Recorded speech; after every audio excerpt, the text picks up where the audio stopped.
everyone, I'm Apolline, and today I'll be having a chat with David Pickard, who, after nearly 10 years of leading the Proms, the Classical Music Festival, 14 years as General Director of Glyndebourne Opera, has now stepped down and will tell us a little bit of what he's up to now. So, David, just to cut to the chase, you've recently stepped down from running the Proms for nearly 10 years. What were some highlights and challenges of this role for you? Well, I suppose the highlight is having the opportunity to do this job in the first place because, so many of us have enjoyed the Proms from a young age. And I had my first visit to the Proms when I was about 16 or 17. Oh. And if you've ever been to the Proms, the thought that one day you might actually be running this amazing festival is a rather wonderful thought. And certainly when I was promming at the age of 17, I never thought I'd be in charge of it. So what you realise when you're actually in that hot seat, I think, is that it is the festival that everybody wants to play in. So, you have this amazing choice of musicians. Performing at the Proms is so special for so many people, whether you're right at the top of your game or somewhere as a new artist. And I mean, one of the things I remember was before I started the job, I'd never met Daniel Barenboim before, and I was still working at Glyndebourne. I remember his agent said, "Oh, come and meet Daniel, because I'm sure he'd love to meet you as you run the Proms." So I went to see him backstage after the concert, and he said, and I was introduced, he said, "This is David Pickard, who's just about to start running the Proms." And Daniel Barenboim turned to me and said, "Please keep inviting me to the Proms." So I knew that when you had Daniel Barenboim begging you for work, you were probably in the right place. So that's definitely a huge positive bit.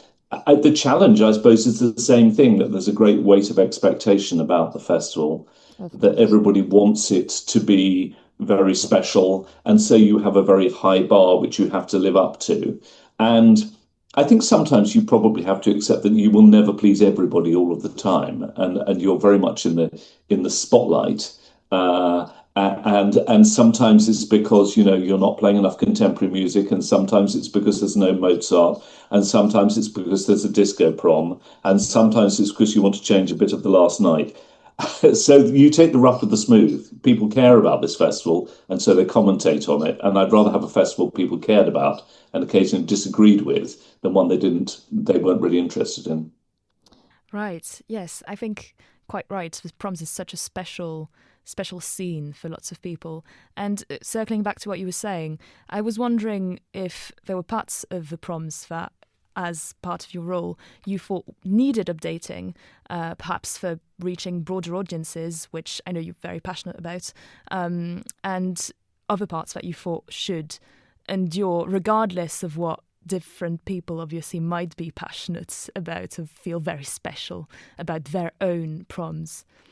It's a really interesting point, because I think you're always trying to balance tradition with innovation, and it was very similar at Glyndebourne as well. These are long established festivals, and they are things that, of course, need to move forward and need to change with the times, but their original mission needs to be respected. And so for the Proms, for a festival that's been going for 130 years, over 130 years, always in the back of my mind was Henry Wood's initial vision for the Proms, which is it was to be the best of classical music for the widest possible audience. And I found the easiest way to navigate those differences between what you change and what you leave behind was to try and just keep that mantra and reinterpret it for the 21st century.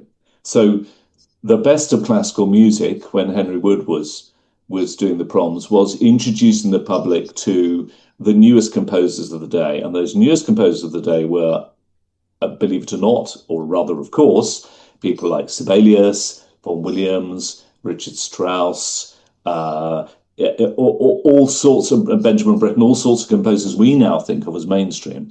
And so clearly in 2025, your palette of new composers is very, very different, but it's still the same thing you're trying to do. And you're still trying to maintain the distinction of excellence all the way through the festival. And that was really important to me, that whatever we did, it was always of the highest quality. So, if we did a prom that was a tribute to Nina Simone, we wanted it to be, the most exciting, best thing possible.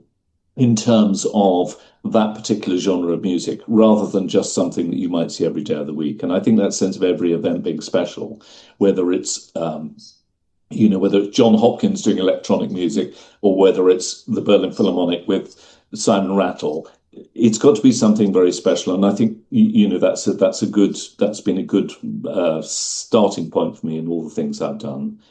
I think the most interesting part of that initial mission statement, I would say, is the best of classical music for the widest possible audience. It's the second half of it. And you mentioned about diversity, and I think that was important to me, that the audience that Henry Wood was trying to attract in 1895 is very, very different from the one today. And he, of course, had the very simple idea that there would be accessible seat pricing, which there still is. You can still prom incredibly cheaply. But I think for me, introducing some new elements to it, like, an education program that ran alongside it, trying to diversify the sort of music that we played, the sort of people you saw performing on the stage, doing things like relaxed performances for audiences that might not be able to come to a concert under normal circumstances. And indeed, I would say one of the proudest things for me was the concerts that Aurora have done over the years, which is, they developed a very, very special type of prom, which was introducing all of us, whatever our knowledge of music, to a greater understanding of the music they were playing. So that broadening of audiences of all types and geographically broadening them, taking the proms outside London, was probably, I would say, the main focus of my time on the proms. Right, yes. Thinking of broadening our definition of what is the best of classical music helps probably broadening the audience as well, you would say, in a I think sense. it does because, Yeah. of course, I think if you do a different type of music, you get a different type of audience. I think we have to be careful about not being too glib about what are the things that will bring in a new audience. And I continually had to remind people that the proms that were most likely to bring in a new audience were not the disco prom or the soul music prom. They were Beethoven 5, Beethoven 9, the Lark Ascending, the Planets. What people really want to see at the proms, more than anything else, is core classical music, which is a wonderful thing. Yeah. So thinking of that balance, how do you keep those kind of very special? I'm thinking. I think specifically the planets and the very requested proms, right? For instance, how do you keep that from becoming a sort of museum of the proms at the same Yes, I think time? that's a really interesting point, and I think um, you have to think very carefully about the context and the way in which you place them. I mean, it's very interesting that this year, let's take the planets. The planets is has been programmed this year not by me but my successor rather brilliantly, I think, with Star Wars in the same the music from Star Wars in the same prom, and the next day there's a relaxed performance of the whole piece, and it's performed by the National Youth Orchestra. So anything performed by the National Youth Orchestra automatically means it's not going to be stale, because we may have heard those pieces many, many times, but I would say 80% of that orchestra probably never played it before in their lives. So all these things have to be kept in balance. And as you say, you don't want it to be there just for the sake of being there. You want it to have something new to say every summer. Yeah, absolutely. Thank you so much for that answer. It's very interesting to see how you balance those kind of exterior and also what you actually strive to do with role. And thinking outside perhaps of what you wanted to do, I wanted to ask you a question about the more global context of classical music in the UK today, because there have been real challenges for opera, notably in the UK, most obviously the cancellation of funding by Arts Council England to English National Opera. And I was wondering, perhaps for the example of opera, but also more broadly, what is the future of that genre? What is the future of music in the UK, according to you? And how would you advise, young directors, singers, performers that just want to enter the profession today in this economical climate, this political climate? What would you, with everything that you've seen, what would you say Well, to them? there's a lot to unpack I'm there. sure. I know, but they're all really, really interesting points, and they're points that are very, very close to my heart at the moment because, opera has always been my first love. I was lucky enough to be introduced to the art form when I was in my teens, and it's still it's still the you know the bit that I love the most and that I find the most accessible bit of classical music. And I think that's slightly the tragedy of opera. I think that, if you go to Italy and if you go to the arena in Verona, you realize opera is not what I think it's perceived to be here in the UK. It is not a sort of, uh, just a quality pastime for the elite. That is not what it's about. It never should be about that. It's of course always going to be very expensive, which is going to narrow audiences. But genuinely, my heart rather weeps at the moment for the fact that, you mentioned English National Opera has had its funding, severely cut. The Glyndebourne Tour has ceased to exist. Welsh National Opera is shrinking. And quite rightly, you're mentioning, I'm thinking of audiences and I'm thinking of the next generation of people that won't have access to opera. But the idea that the performers in this country or people wanting to go into that world don't have these outlets is really, really very worrying and very disturbing, I think. And I mean, I had probably one of the greatest operatic experiences of my lifetime this year, which was going and seeing Feston at the Royal Opera House. And I saw, an opera conducted by Ed Gardner, British conductor, Richard Jones, British director, entirely British cast in a great British institution by a British composer, Mark Anthony Turnage. And I thought, will we ever have this group of people in this country able of that will the next generation be as rich as this one? Because there's a danger that it won't be. I would say, and this is just my feeling, because I don't want to be too gloomy about this, if you're asking what are the opportunities for people coming into the profession, I think there's probably just got to be an acknowledgement that you have to be more entrepreneurial about your careers. So the people who I think are navigating successful careers in music and opera are, if you like, making their own luck. People are creating new opera companies. They are finding ways themselves of creating their own work rather than waiting for it to come to them. But it is a very interesting topic, and I'm interested to know, what is the feeling from your generation and people at Cambridge at the moment? Do you have a sense that some of the exciting musicians at Cambridge are probably now shying away from, say, performing careers or careers in the arts because it's a too dangerous area? Well, I mean, I think that's a very good question as well. Yeah, I think what's happening obviously for musicians is also happening in higher education, right? So I think from the two sides, in music there is a sense of people not necessarily shying away but also trying to think, I mean, in some cases yes, definitely shying away, but in other cases thinking, okay, how do we create new spaces?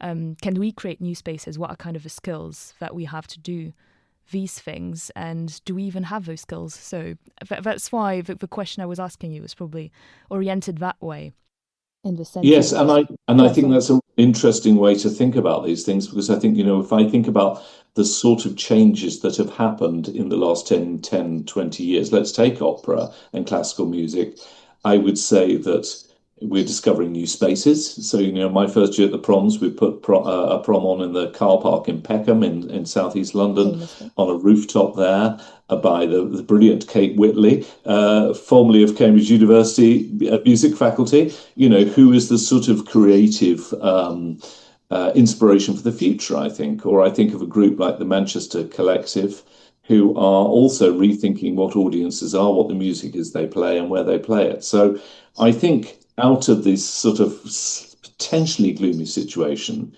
I think there is a good chance there will be innovation that comes alongside it. That's a very positive way to put it. Um, I wanted to ask you, obviously, coming along those lines, that obviously you've done a lot to support musicians and these music institutions in the UK. And I was wondering what's next for you? What are your current projects? And what are the things that excite you at the moment? Well, it sort of depends what day of the week it is and who I'm talking to, really. I was saying to somebody the other day, I'm not quite sure whether the rest of my life consists of trying to be a slightly better pianist, sorting out my garden, taking on another big new job, being a general sort of arts consultant. I'm actually having a very nice time, having left the proms in October, with a bit of breathing space in my life for the first time. I'm loving the fact that for the first time for 23 years, here I am talking to you in July rather than running an opera festival or a music festival. But I suppose the things that I feel strongly about are the next generation of people going into my sort of career in a way, because I was very lucky to have a career in the arts purely by chance, really. I mean, when I was at Cambridge, I just wrote to the Royal Opera House on spec, and they managed to find me a job actually initially putting out the music for the chorus. It was as simple as that, and I had my foot in the door.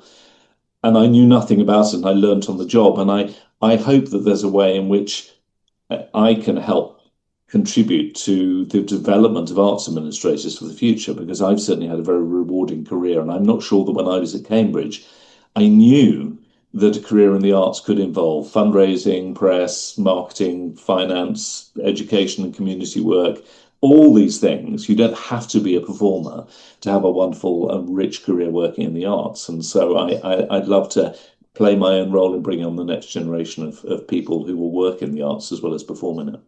Right. I'm sure people would be very grateful for your guidance. So that sounds like a very exciting plan to me. You were talking about Cambridge right now, and I was wondering, what your memories of Cambridge? Do you remember, life as a student? What were some of, I don't know, things that you did at Faculty of Music that really stick with you? Do you have any, I don't know, memories that stayed with you? Oh gosh, so many memories. I mean, Cambridge, like for me and for many people, was just about growing up as much as anything else. And I feel sort of slightly shameful about how little I worked. And I have a son who graduated from Cambridge about 5 or 6 years ago, and I'm seeing him go through what he had to go through, reading science subjects, not music. I realized, frankly, what an easy life I had, and I spent a lot of my time messing around in theatre and not involved in music at all. But it was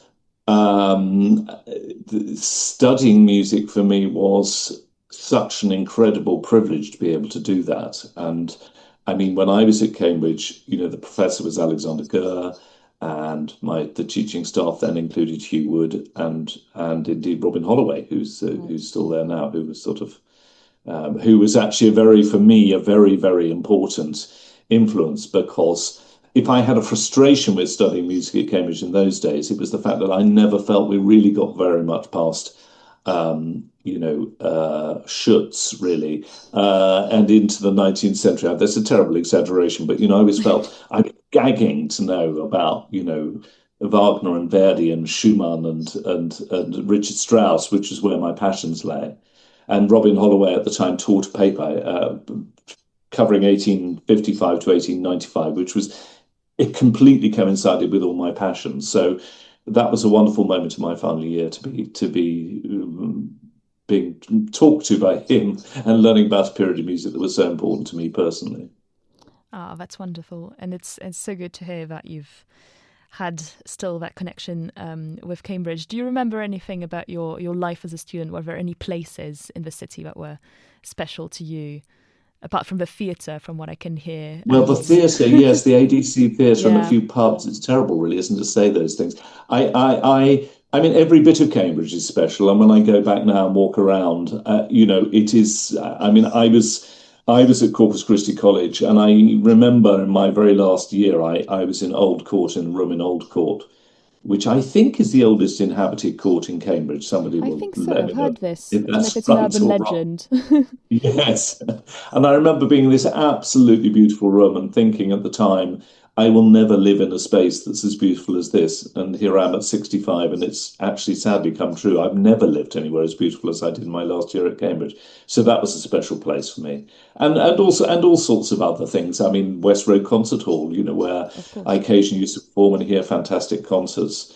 And the chapels that I went to either to sing Evensong in or listen to Evensong in. It is an incredible place with an energy like no other of any other place I've been to. It's very good to hear you talk about Cambridge in this way. Thank you so much for taking the time to talk to us about all these very important issues and for stretching what the definition of the best of classical music is together. Thank you so much, David. It's a pleasure. Thank you.